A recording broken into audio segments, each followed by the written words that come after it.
भाई मैं नहीं आ रहा रोहित। सर, मैं नहीं कर रहा टेबल ड्रिल। रोहित कहाँ है? मैं टेबल ड्रिल नहीं कर रहा। एक बार सीएचएम सर को फोन देना सर। सर आप क्या कह रहे हो? उसी सबके मैं सामने क्या खड़े कहता हूँ, करोगे? पहले तू ग्राउंड में आ जा, मैं चल मैं तेरे से बात करता हूँ। मैं नहीं आ रहा बता। सर। इधर उसी साहब को लिया, मैं नहीं आ रहा। एसएम साहब को लिया और बताओ। अच्छा, हाँ सर, मैं नहीं आ रहा। फटाफट जल्दी आ जा, जल्दी ग्राउंड में। अरे नहीं आ रहा सर, जब कह दिए एक बार। नहीं आ रहा हूँ। अग्नि। जय हिंद सभी को, कैसे हैं आप सभी। तो अभी आपने जो ये रिकॉर्डिंग सुनी थी, ये कॉल रिकॉर्डिंग थी, ये इंडियन आर्मी अग्निवीर की जो मतलब ट्रेनिंग है उसका एक कॉल रिकॉर्ड था। क्योंकि एक अग्निवीर था, उसका नाम रोहित है, जो एक सीओ है, वो कह रहे हैं कि रोहित तुम यहाँ पर आओ, ऐसा करके उन्होंने बोला। वो कोई मतलब टेबल ड्रिल होती है इंडियन आर्मी के अंदर, ठीक है, उसके लिए उनको बुला रहे थे। लेकिन एक अग्निवीर है, वो नहीं मान रहा था उसकी बात को, ठीक है। अगर सीओ की अगर बात करें तो सीओ आर्मी के अंदर कौन होता है? सीओ की अगर बात करें तो सीओ होता है कमिश्ड ऑफिसर, ठीक है। कि अगर सीओ ने कह दिया ना किसी जवान को तो आपको यहाँ पर खड़े रहना है, तो वहीं पर खड़ा रहेगा, ना कि वो ये कहेगा कि क्यों खड़ा कर रहे हो, इसका कारण क्या है, कोई कारण नहीं पूछेगा। सीओ ने जो ऑर्डर दे दिया वो दे दिया।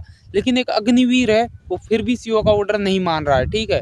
तो देखो भाई, अग्निपथ योजना के तहत आपको पता है 4 साल की नौकरी है एक अग्निवीर की।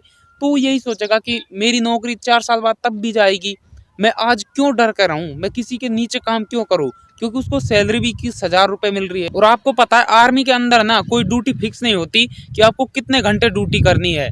मतलब ड्यूटी कभी भी आपकी चालू हो सकती है और कब तक रहेगी कुछ नहीं पता आर्मी के अंदर भाई, ठीक है। एक तरह से अगर आप आर्मी के जवान से पूछोगे या फिर किसी ऑफिसर से पूछते हो कि आपकी ड्यूटी कितने घंटे रहती है, तो यही कहते हैं कि कोई फिक्स सिस्टम नहीं है कितने घंटे ड्यूटी करनी है। तो एक आर्मी के जवान की 24 घंटे की ड्यूटी आप मान सकते हो, ठीक है। 21,000 रुपये सैलरी है। अगर कोई बंदा कंपनी में भी काम करता है ना, तो 21-22,000 रुपये 30,000 रुपये तक ले सकता है भाई, ठीक है। और वो अपने घर तब भी आएगा, छुट्टी भी उसको अच्छे से मिलेंगी। लेकिन आर्मी के अंदर आपको पता है कि पहले की तुलना में और अब की तुलना में काफ़ी ज़्यादा बदलाव हो चुका है।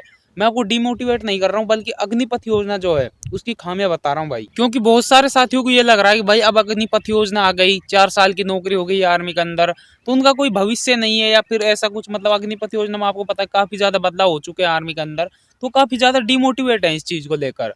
तो भाई देखो, मैं आपको बता दूं, मैं पहले भी कहता आया हूँ और अब भी आपको कहूँगा कि अग्निपथ योजना टिकने वाली तो नहीं है भाई, ठीक है।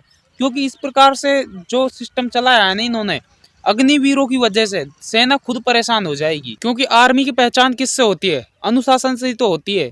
देश का जो सबसे बड़ा अनुशासित इंसान है वो एक फौजी होता है भाई, ठीक है। और आप ये चीज जानते भी हो।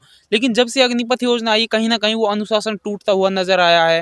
ये जो मतलब फौजी हैं, जो मतलब अग्निवीर हैं, वो ऑफिसरों की बातों को कहीं ना कहीं उनका उल्लंघन कर रहे हैं, उनकी बातों को नहीं मान रहे हैं। लेकिन पहले ऐसा नहीं होता था, क्योंकि उस टाइम एक सैनिक सैनिक होता था, उसको पता है कि मैं देश का सैनिक हूँ, मुझे 15-16 साल जो भी है देश की सेवा करनी है और मुझे अनुशासन में रहकर कार्य करना है। लेकिन अभी जो है वो सारी चीज़ें बदल चुकी हैं भाई, ठीक है। तो जितने भी साथी डिमोटिवेट है अग्निपथ योजना को लेकर, वो डिमोटिवेट मत होना, पूरे मोटिवेशन के साथ अपनी तैयारी करते रहो। हम भी अपनी तैयारी कर रहे हैं। और कोई कंफ्यूजन है तो आप कमेंट कर देना, कमेंट के ऊपर आपके लिए मैं वीडियो बना दूंगा। तो मिलते हैं किसी नए वीडियो में, तब तक के लिए जय हिंद, जय भारतीय सेना।